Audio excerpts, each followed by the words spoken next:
Hey guys, it's Kaz here, aka Cats and Camera, and today I'm doing the Gay Books Recommendations video part 2. If you haven't seen my first video, I'll link it below in the description.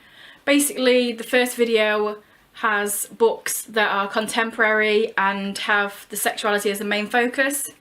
And today's video is going to be more broad, sci-fi and fantasy books and books that have the sexuality as either a side character or the main character but not the main part of the storyline. As I mentioned in my first video, I will try and mention any trigger warnings that I think are appropriate for books. But like I said in this video, if you know that you're somebody who can't deal with certain aspects of reading about them, then please check out a book before you read it, do some research, because I probably can't mention everything that certain people will feel triggered by. So without further ado, let's just get into it because I've got quite a few books to get through today. So first up, I've got Hero by Perry Moore. This book follows Tom, whose dad really doesn't like superheroes. In this book, there are superheroes, and Tom finds out that he has powers and wants to discover them more. And also he's gay and he's dealing with that as well. This book is kind of a play on different tropes in superhero comics. Next up, a book I'm sure most people have heard of. It's The Perks of Being a Wallflower by Chbosky. So this follows our main character Charlie, who's navigating through the end of high school, meeting new people, trying to figure himself out. It's a coming of age story, and one of his friends in here is gay. Next up, I have the Half Bad trilogy by Sally Green. This one is about witches, black and white witches, and white witches are good, black witches are bad. And it follows our main character Nathan, who is half black and half white witch. And in here, I think it's in the second book, we meet a gay character, and we also find out that another character is either bisexual or pansexual. I don't think it's actually mentioned which one, so either one of those. Trigger warnings in this series for physical violence. There's a lot of physical violence and being caged up, so something that you can't fight back at. Next up, we have a couple of Patrick Ness books. The first one being The Rest of Us Just Live Here. This one is full of diversity. We've got characters with OCD, we've got black characters, we've got gay characters. It's very Patrick Ness, and yeah, there's a gay character in here. This story is basically what it means to be not the chosen one. So it's quite cleverly written. At the beginning of each chapter, there's a little paragraph saying what the chosen one will be doing if it was their story. And then it goes into these other characters who are just kind of in the same world as this chosen one story as it takes place. And we also have more than this. This one is very sci-fi. So basically our main character at the beginning of this novel, he drowns and then wakes up and is somewhere that he kind of recognises, but it's also completely different to what he knows. And it's his story figuring out where he is and what it means to be there. And he's gay, but it's very much a backseat thing in this story. We see little bits and pieces of his life, but it's mostly this weird sci-fi thing that's going on. Next up is another one that I'm sure everybody on here has heard of, and that's Carry On by Rainbow Rowell. This one follows our main character Simon as he goes through a kind of Harry Potter-esque world. There's wizards and there's bad guys and there's all these fantastical things happening. And it's kind of a hate to love sort of situation in here. We have another character, Baz, who seems like his enemy, but then it blossoms into something more. This is the fan fiction that the main character is writing in Fangirl, as I'm sure most people know. It takes a while to get into this one, about 150 pages before stuff really starts happening, so definitely carry on. Carry on. Definitely carry on with it if you feel like it's going a bit slow, because it does pick up. Next up, I have The Song of Achilles by Madeline Miller. This one is set in ancient Greece, and it's about Achilles and his friend Patroclus and their relationship becoming more than a relationship, but it's set to the background of war and all the good stuff that you know about ancient Greece. There's a lot of fighting in here, but there's also a lot of really sweet moments, and we see a few of the gods. I feel like I knew this better because of reading Percy Jackson. I know that's pretty lame that that's where I get my Greek god info from. Talking about Percy Jackson, this actually wasn't my next in the list, but I thought why not carry it on. We have the Heroes of Olympus series by Riordan. This series is the next one after the Percy Jackson series, and it follows the Greeks and also the Romans in here. But we find out one of the characters in here is gay. It's quite far through the series that we find this out. And also by Riordan we have the Trials of Apollo. This one's a hidden oracle, the first one. And in here we find out that Apollo is either bisexual or pansexual. Again, it doesn't really say which one or the other. And it also has the gay characters that we met in the Heroes of Olympus series as sort of more of a central role, but a side character central role. But this one is basically following on after the others, where Apollo has been cast down to Earth and is now habitating a 16-year-old boy's body with none of his powers, and is trying to figure out how to get them back and how to get back up. Next up we have More Happy Than Not by Adam Silvera. I actually went into this knowing nothing about what was going to happen, and I kind of liked that, but I'll give you a little bit of an explanation. This is basically set in a world not too distant in the future where science has figured out a way to take memories from people if they have bad memories in the past, if they have PTSD, that sort of thing, that they can pick out their memories and the people can live without them. And it follows our main character Aaron, who has quite a lot of things in his past that have gone wrong. He has quite a sad background, and he still deals with it, but he meets this boy a bit later on and things start to develop and he starts to wonder about himself and certain aspects of himself. This one, I would say trigger warnings for suicide and violence. It made me cry for 100 pages straight. Read it. Next up we have The Raven Cycle by Maggie Stiefvater, and this series again is something that a lot of people on BookTube have read already. And this follows a group of teenagers who are trying to find this Welsh king. That's the basis general storyline, but it's so much more than that, and it's such a good series, so I'll definitely recommend this. But in here we have one of the characters who is gay and another character who is again bisexual, pansexual, not sure, it doesn't state.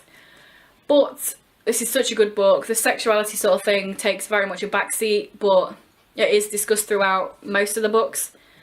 And just read this, it's so good. It's so character driven. If you like character driven stories, then definitely check this out. But in here I would say trigger warnings for physical violence from a parent to their child.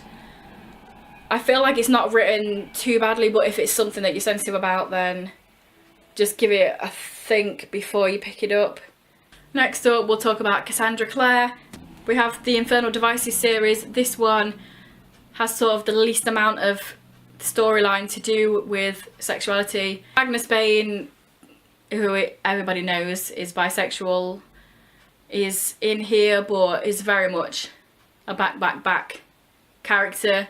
So this one has the least sort of representation. And then next up we have the Mortal Instruments series. This one again has Magnus, but we also have Alec, who is another side character, and their sort of relationship unfolds throughout the series. Personally, I don't think it's done as well as a lot of other people think it's done, but it's a series that most people on BookTube love, so give it a go. And then of course we have the most recent series, the Dark Artifices.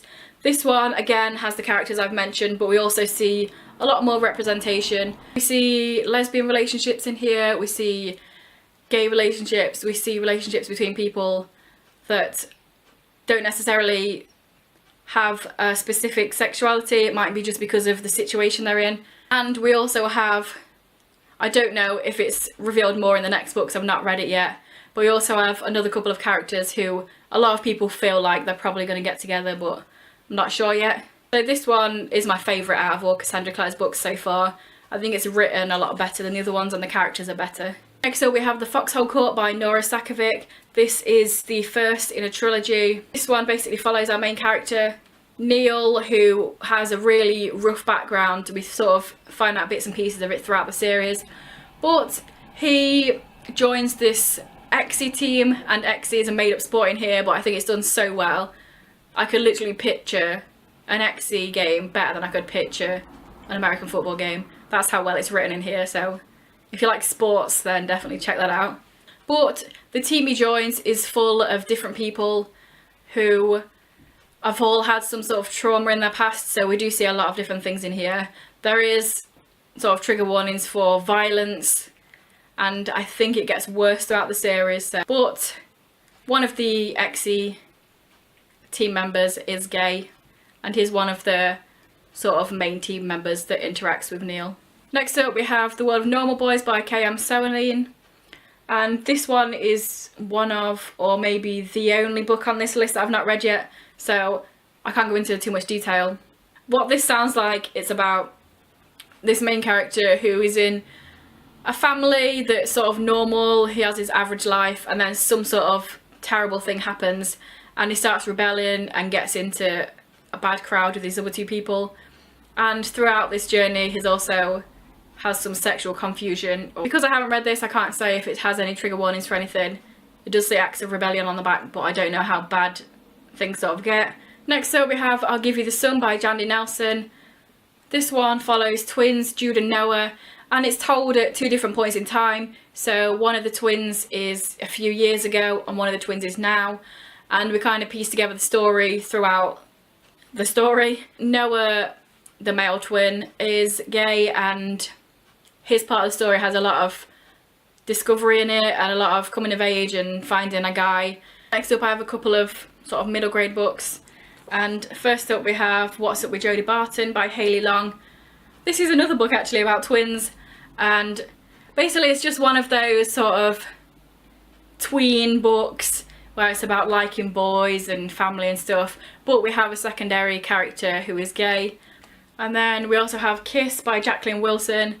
I don't know if anybody not in England knows who Jacqueline Wilson is, but she's a massive writer for sort of young girls and teenagers. But this one follows a character who is kind of falling for the boy next door, best friend sort of thing, but what she doesn't know is that he doesn't necessarily like girls, and that's kind of a spoiler because you don't know that going into this book, but it's really well done, and the fact that you don't know that means that more people would read this and then find that out that wouldn't necessarily pick up a book that had a gay character in. So I think it's done really well that for a book for young audiences has that sort of discussion in it. So next up we have Andrew Smith, who is one of my favourite authors, and I think everyone should pick up more of his work. But anyway, so first up, Grasshopper Jungle. This one is sci-fi. It's basically about these massive 6-foot praying mantises taking over the world and just having sex with and eating humans and making babies and eggs. In here we follow our main character Austin and his best friend Robbie, who is gay, and his girlfriend. And throughout the story, Austin kind of is trying to deal with maybe the fact that he also has feelings for Robbie. Next we have Winger and Standoff. This is a duology following our main character Ryan Dean, who goes to a school where he's a few years younger than everybody else because he's clever, so he's got into the school younger. And it follows him and his rugby and sort of everyday life. But in both of these we have gay characters, gay secondary characters.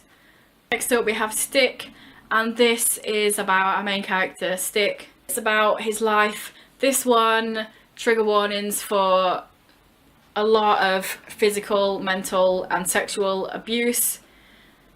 His parents are absolutely horrible to him and his older brother is gay, and a lot of the story sort of opens up when that aspect of him opens up.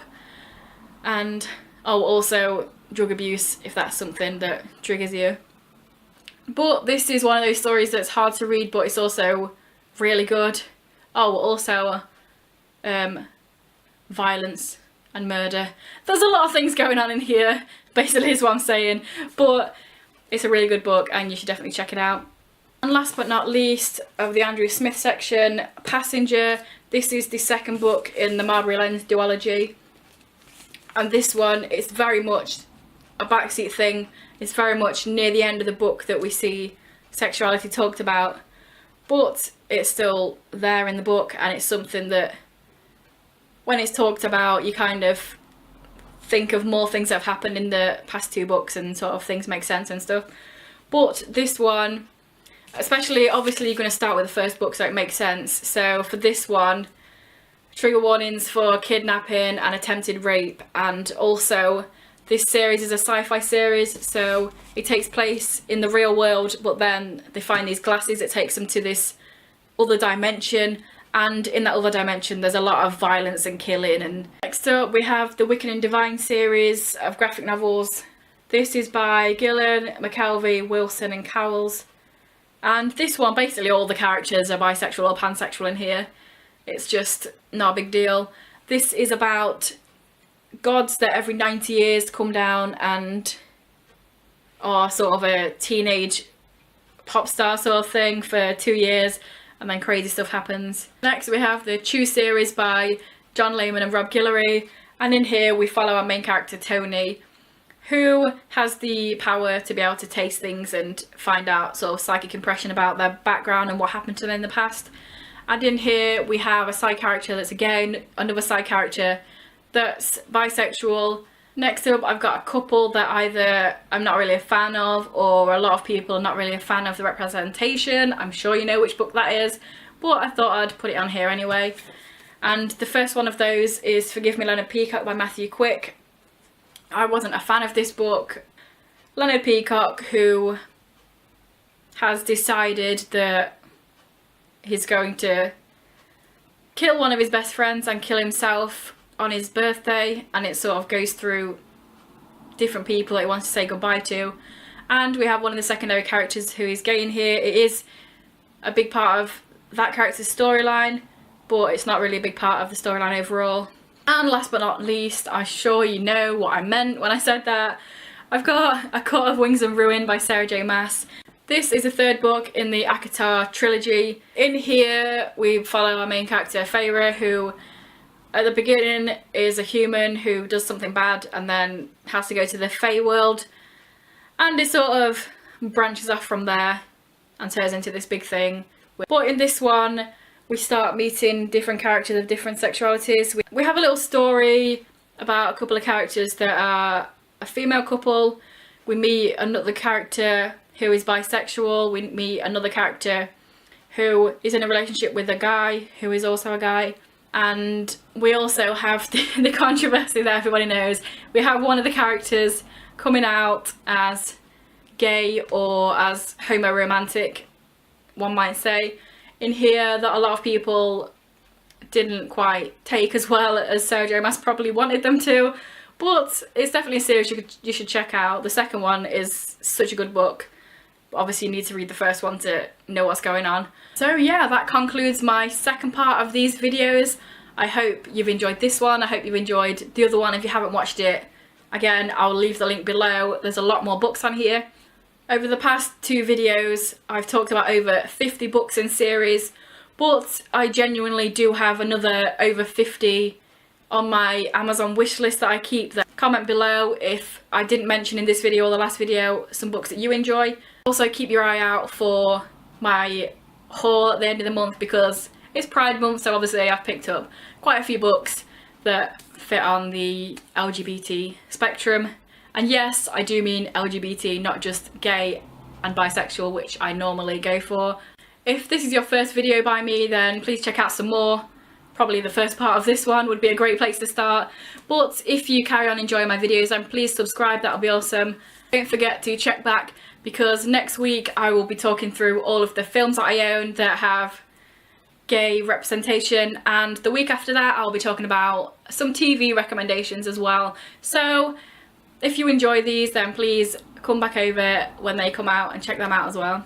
Anyway guys, I hope you've enjoyed watching. I hope you found some more books to read, to put on your TBRs if they're not long enough already. And yeah, I will see you in a few days with another video. Bye.